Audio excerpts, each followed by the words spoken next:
muveeyo abaami n'abakyala abavubuka n'abatenyo gano ge mawulire gaffe ku ngoma nga gakusomerwa ladies like tuula kalira wuliriza nyumirwa amawulire. Sinsi yaffe yetufuula abasajja ab'omulamwa naye abasajja abazira be bazimba eggwanga era waliwo omwami asaanidde okuweebwa ekitiibwa n'okujjukirwa. Professor Lawrence Mukiibi yabadde director w'amasomero ga St. Lawrence ng'era omulamwa gw'abadde asingira ddala okwetaaga. Ono yafudde heart attack ng'era emabegako yafuna akabenje mu mwezi gwa April omwaka guli. Mwami Mukiibi yatuvudde ku maaso mu ngeri eyungula ezziga ng'era abadde wa myaka 7 gyokka. Ono alese emabega amasomero zisettendekero n'ebirala bingi nnyo ng'era si wakwerabirwa. Abadde mukulembeze taata eri abayizi mu masomero ge era abayizi bamufunyeemu bingi nnyo ng'okubalaga ekkubo nga tetekugulidde bya buwangwa. Yabayigiriza okugoberera ebirooto byabwe nga tebafunye kutya kaabe music ebyemisono oba ebyendagaza bizinensi. Mu masomero ge bwe muva Smash ne Caesarus yali wa musono ng'ate mwangu muyonjo ng'ate mutegesi. Si kulabika bulungi kyokka naye amasomero ge gali ku mutindo eddaala eryene mu byenjigiriza. Yateekawo omutindo mu ggwanga. Mukiibi yalaama nti abakungubazi bambale engoye enjeru era bingi bye tukyajaganya ku lwa mwami Mukiibi. Bingi byawadde emiti emito ng'era we yagamba nti kola ng'omuddo olyenga omwami. Mwami Mukiibi wakujjukira mu ggwanga lyattu. Ekigambo bodaboda kati mwekiri mu nkuluze y'Olungereza ya Oxford. Goberera Sylvester n'eggulire lino era tosuwa yadde akagambo.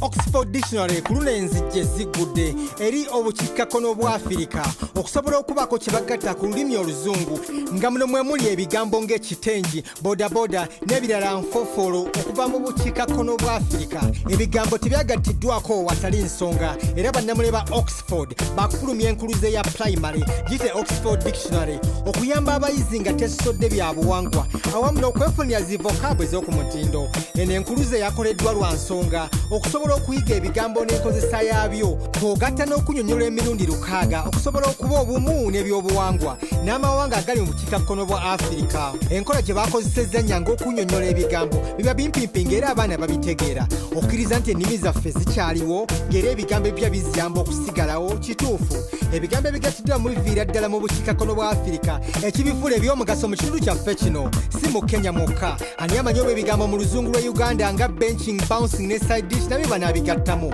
Tulinayo kye tuyita mazongoto era oluzungu lwaffe lusukka ku wolokoso. Nsigadde ndi Sylvester Kabombo okuva ku lw'ebbombo nga mbaweereza ku Newsbed. Ensi ya Kenya yagyemu ku matwala agasinze omugaso eri Bungereza mwe yasolozanga ensimbi okuva mu masamba g'amajaani, kaawa ne ttaaba. Kino kyaleetawo ebikumi n'ebikumi by'Abangereza okwesenza ku ttaka erisinga obugimu mu Kenya ekyaleetera bannansi b'ensi eno bangi okusendebwa ku ttaka lyabwe ery'enzaaliranwa. Ebyalo bingi byasaanyizibwawo ne bannansi ne bateekebwa mu nkambi. Olwo abaali abataka ne batuuka okukozesebwa ng'abalimi, abakuumi oba abafumbi. Ku luno bannansi banoonya okusasulwa ku lw'ettaka lyabwe eryatwalibwa mu buwaze nga balajjanidde ekkooti ya Bungereza enkulu ettaka kampuni z'amajaani ze lyajja ku batuuze. Enkiiko z'amasaza ga Kericho ne Bomet ze zaleeta ekiteeso ky'okubaggyako ssente zino kubanga amasamba g'amajaani gasinga kubeera mu bitundu bino. Omusango guno gusasulibwa essaza lya Nandi era ng'abantu abawera 2 be bakavaayo okuleeta obujulizi. Kampuni gaggadde y'amajaani okuva mu Bungereza gye bayita Finlays y'emu ku kampuni abatuuze ze basinze okusongamu olunwe. Wabula yadde amasamba gano gajjukiza abantu abakulu mu kitundu kino akaseera akazibu b'abavubuka bageenyumirizaamu kubanga ge gabawo emirimu. Nga Kenya kati yeesinga okutunda amajaani mu nsi yonna ng'erina abantu abasoba mu bukadde 3.5 nga bakola mu majaani ewamu n'okugatunda. Sigadde nze MC Loy nga mbaweereza ku Newsbeat. Ebyobulamu bikoseddwa nnyo olw'ebbula ly'eddagala naye nga tekinologiya wakututuusa ku kyamaanyi. Tekinologiya yakendezezza okutindiga engendo empanvu ewamu n'okukendeeza ku nsimbi ezisaasaanyizibwa mu bujjanjabi nga kw'otadde n'okukyusa obujjanjabi kuba bwetaaga mu byalo. Abazadde n'abaana basobola okwewandiisa nga bakozesa essimu mu bitundu ebimu mu Mozambique. Bano basindikibwa obubaka ku ssimu obubajjukiza okujja mu ddwaliro.